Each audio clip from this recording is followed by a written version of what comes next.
భరద్వాజ గారు, ముఖ్యంగా డాక్టర్ల ముసుగులో ఉగ్రవాదులు.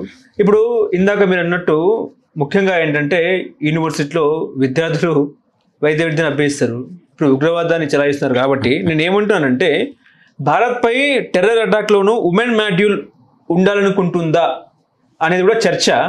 ఒక వైద్యురాలు కూడా ఇందులో ఈమె పాత్ర ఉన్నట్టు కూడా వార్తలు వస్తున్న పరిస్థితి. ఏం చెప్తారు సార్?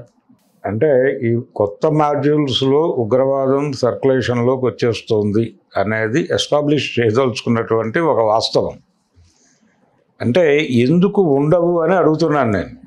వాళ్ళు మనుషులు కాదా? మహిళలు అనేవాళ్ళు మనుషులే కదా, డాక్టర్లు మనుషులే కదా, వాళ్ళకు కూడా సెంటిమెంట్స్ ఉంటాయి కదా, వాళ్ళు కూడా రకరకాల భావజాలాలతో ఉంటారు కదా, ఉండకుండా ఉంటారా? ఈ సమాజంలో ఉన్నవాళ్ళేగా వాళ్ళు కూడా. ఈ సమాజానికి అతీతంగా ఎందుకుంటారు? వాళ్ళ మతం మీద ఒక దాడి జరుగుతోంది అనుకున్నప్పుడు రియాక్ట్ అయ్యే ప్రమాదాలు ఉంటాయి కదా. ప్రతి మనిషి ఈ మనిషిగా మాత్రమే పుట్టడం లేదు, పుట్టగానే వారు ఒక మతంలో పుడతారు, లేకపోతే ఇంకో కులంలో పుడతారు. పుట్టిన తర్వాత వారి కులానికో లేకపోతే వారి మతానికో ప్రమాదం జరుగుతోంది అనే అభిప్రాయం వాళ్ళలో పోగుపడితే, వాళ్ళ మతాన్ని కించపరుస్తున్నారు అనే అభిప్రాయాలు పోగుపడితే వాళ్ళు కూడా ఇతోధికంగా ఏదైనా పనిచేసేటువంటి దిశగా వాళ్ళ ఆలోచనలు డ్రైవ్ అయ్యే ప్రమాదం ఉంది కదా. ఇప్పుడు మన దేశంలోనే ఇప్పుడు ఎంఎల్ మూమెంట్స్లోకి వెళ్ళారు చాలామంది. అవును, నక్సలైట్ మూమెంట్స్లోకి వెళ్ళిన వాళ్ళల్లో డాక్టర్లు ఇంజనీర్లు అధికంగా ఉన్నారు అని ఒకప్పుడు మాట్లాడుకునేవాళ్ళు. చాగంటి భాస్కర్రావు గారని ఆయన గుంటూరు మెడికల్ కాలేజీ స్టూడెంటు, ఆయన శ్రీకాకుళం ఉద్యమంలోకి వెళ్ళాడు. ఆ తర్వాత ఆ కాలేజీ నుంచి చాలామంది వెళ్ళారు. అంత మాత్రం చేత డాక్టర్లందరూ నక్సలైట్లే అని బ్రాండ్ చేయగలమా? చేయలేం కదా. కాబట్టి ఎవరైనా ఏ సందర్భంలోనైనా వాళ్ళకు అన్యాయం అనిపించిన దాని మీద స్పందిస్తారు అనేది ఒక జనరల్ ఐడియాగా తీసుకుని దేనికి ఎవరు ఎలా రియాక్ట్ అవుతున్నారు అనే దాన్ని పట్టించుకుని మందు అక్కడ వెయ్యాలి. ఆ పరిస్థితిని నివారించేస్తే వీళ్ళు అంతర్ధానం అయిపోతారు. వాళ్ళు మళ్ళీ వాళ్ళ పని వాళ్ళు చేసుకుంటారు, వాళ్ళ ట్రీట్మెంట్లు ఏవో వాళ్ళు చేసుకుంటారు. ఈ ఉదాహరణకి ఎలా తయారైందంటే పరిస్థితి, ఈ ఊళ్ళోనే ఒక సూపర్ స్పెషాలిటీ హాస్పిటల్ ఉంది. ఏది? ముస్లిం మతానికి సంబంధించినటువంటి వ్యక్తులు ఓవైసీ నడుపుతున్నటువంటి సూపర్ స్పెషాలిటీ హాస్పిటల్ ఉంది. నిజానికి బయట హాస్పిటళ్లతో పోలిస్తే అక్కడ తక్కువ ఖర్చుకే ట్రీట్మెంట్ అవుతున్నమాట వాస్తవం. దాని మీద 100 రకాల మాటలు మాట్లాడుకుంటారు బయట.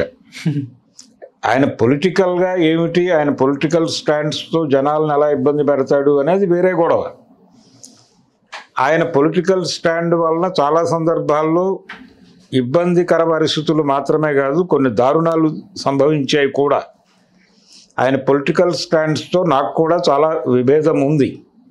అయినప్పటికీ ఆ హాస్పిటల్ వరకు చూస్తే వాళ్ళు కొంత సర్వీస్ చేస్తున్నారు. అక్కడ ఫీజులు అంటే ఒక పేషెంటు అక్కడ ట్రీట్మెంట్ తీసుకున్న తర్వాత ఒక గవర్నమెంట్ హాస్పిటల్ డాక్టర్ దగ్గరికి వెళితే ఆయన రిపోర్ట్స్ చూసి చెప్పిన మాట, మీకు ఎంత ఖర్చు అయింది అక్కడ అని అడిగాడు ఆయన.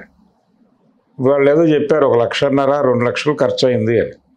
అదే ట్రీట్మెంట్ మీరు బయట ఇంకేదైనా హాస్పిటల్లో తీసుకుంటే కనీసం 10 నుంచి 15 లక్షలు అయ్యి ఉండేది అని చెప్పాడు ఆయన. నా ముందే జరిగినటువంటి కాన్వర్సేషన్. కాబట్టి కొన్ని సర్వీస్ ఓరియంటెడ్ వ్యవహారాలు జరుగుతున్నాయి. ఇప్పుడు ఈ గొడవ వచ్చేసిన తర్వాత మనకు అనుమానాలు మొదలవుతాయి. ఒక ముస్లిం డాక్టర్ ఉన్నాడు ఇప్పుడు, పర్టికులర్గా కొన్ని ఏరియాల్లో వాళ్ళు స్పెషలైజ్ చేసినటువంటి పరిస్థితి ఉంటుంది. ఈ లంగ్స్కి సంబంధించి ఒక ముస్లిం డాక్టర్, ఒక ఆయన స్పెషలిస్ట్ ఉన్నాడు.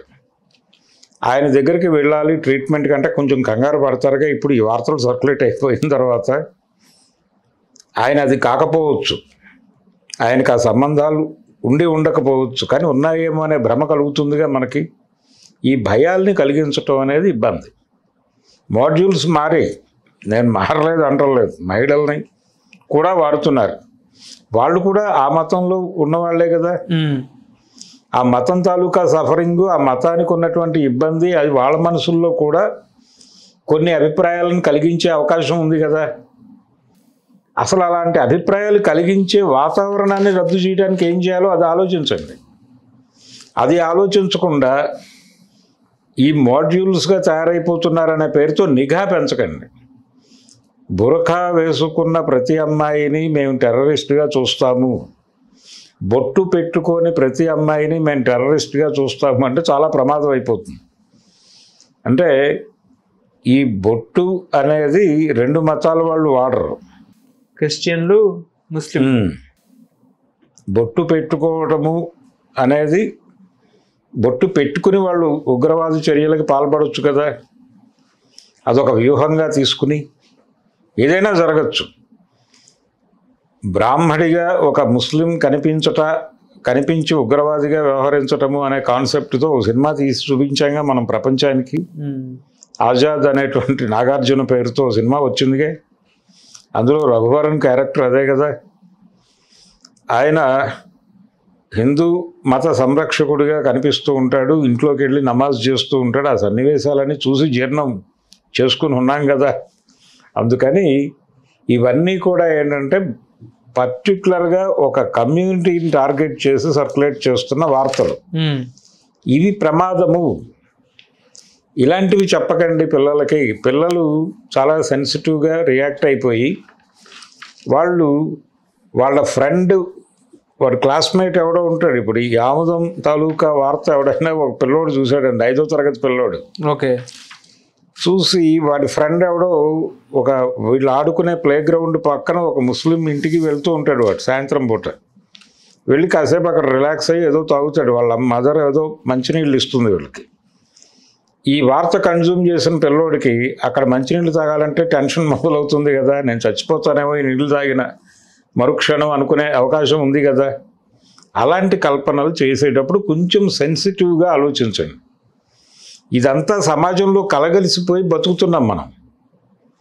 ఈ కలగలిసిపోయి బతుకుతున్నప్పుడు ఒకళ్ళ మీద ఒకళ్ళకి అనుమానాలు క్రియేట్ చేసే పద్ధతి చేయకండి. ఇలా కొన్ని ప్రపంచానికి ఏది చెప్పాలి ఏది చెప్పకూడదు అనేటువంటి ఒక క్లారిటీ ఉండాలి. మీరు ప్రికాషన్ తీసుకోండి.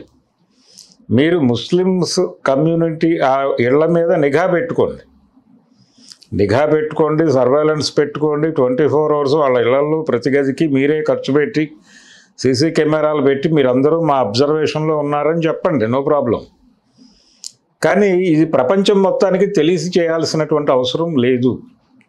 అంటే మీరు తెలిసేలా చేస్తున్నారంటే మీ వెనకాల ఏదో హిడెన్ ప్రోగ్రామ్ ఉందని నేను అనుకుంటా. ఎందుకు జాగ్రత్త చెప్తున్నారు వీళ్ళు, పైగా ప్రికాషన్ ఎవరికి జాగ్రత్త చెప్తున్నారు? ఈ దేశ ప్రజలకు కాదు, ఈ దేశంలో ఉన్నటువంటి ఒక మెజారిటీ మతానికి జాగ్రత్తలు చెప్తున్నారు. ఇది ప్రమాదం. ఇందాక మీరు అన్నారు మహిళా మాడ్యూల్స్ వాడుతున్నారు అని. ఇప్పుడు వేరే మతానికి చెందిన అందరు అమ్మాయిల్ని అనుమానించే పరిస్థితి. ఇప్పుడు ఎవరో ఒక బ్రాహ్మణ యువకుడు వాళ్ళ కాలేజీలో తనతో పాటు 1వ తరగతి నుంచి చదివినటువంటి ఒక ముస్లిం అమ్మాయిని ప్రేమించాడు అనుకుందాం. ఇవి జరుగుతున్నాయి.